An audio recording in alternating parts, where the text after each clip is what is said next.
बिस्मिल्लाहिर्रहमानिर्रहीम। अस्सलाम वालेकुम। एक नई वीडियो के साथ आप सब लोगों को खुश आमदीद। आज जिस मसले के बारे में हम बात करने लगे हैं उस मसले को मैदे की तेज़ाबियत या एसिडिटी कहते हैं।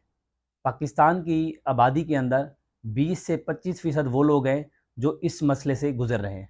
सबसे पहले ये कि मैदे की तेज़ाबियत किसे कहते हैं, क्योंकि मैदे के अंदर तेज़ाब या एसिड वैसे ही मौजूद होता है, और अगर यही तेज़ाबियत या एसिड हमारे मैदे से निकल के ऊपर खुराक की नाली में आ जाए तो उसको तेज़ाबियत बोलते हैं।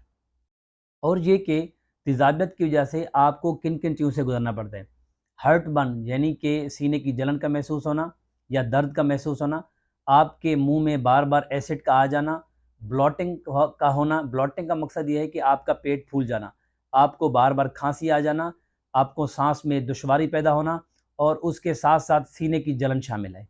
और उसके साथ साथ कुछ कंडीशन ऐसी हैं जिसको हम रिस्क फैक्टर बोलते हैं, जो आपकी मैदे की तेज़ाबियत को मज़ीद बढ़ा देंगे। उसमें यह है कि ज़रूरत से ज़्यादा खाना खाना, खाने के फ़ौरन बाद लेट जाना, रात को लेट नाइट टीवी देखते हुए स्नैक्स का इस्तेमाल करना, उसके साथ साथ चाय और कॉफ़ी का बेतहाशा इस्तेमाल करना, चॉकलेट का इस्तेमाल करना, स्मोकिंग करना, और कुछ मेडिसन है जिनको एनसिड बोलते हैं, एस्प्रिन और बुरफिन का बेतहाशा इस्तेमाल करना।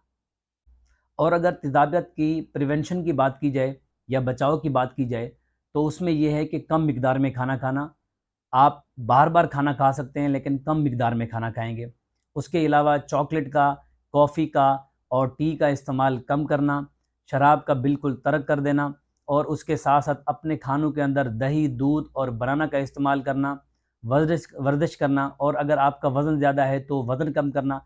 अच्छा, खुदा ना खास्ता अगर इन सब चीज़ों से भी ठीक नहीं हो रहा तो फिर कुछ चीज़ें मेडिसन है वो आपको लेनी पड़ेंगी, जिसमें मैदे के कैप्सूल आते हैं जिसको H2 ब्लॉकर भी कहते हैं, एंटासिड भी कुछ आते हैं, और प्रोटॉन पंप इनहिबिटर भी आते हैं, उनका इस्तेमाल करना। लेकिन एक चीज़ आपको समझनी चाहिए, ये दवाएं जो हैं वो इसका मुस्तकिल इलाज नहीं है।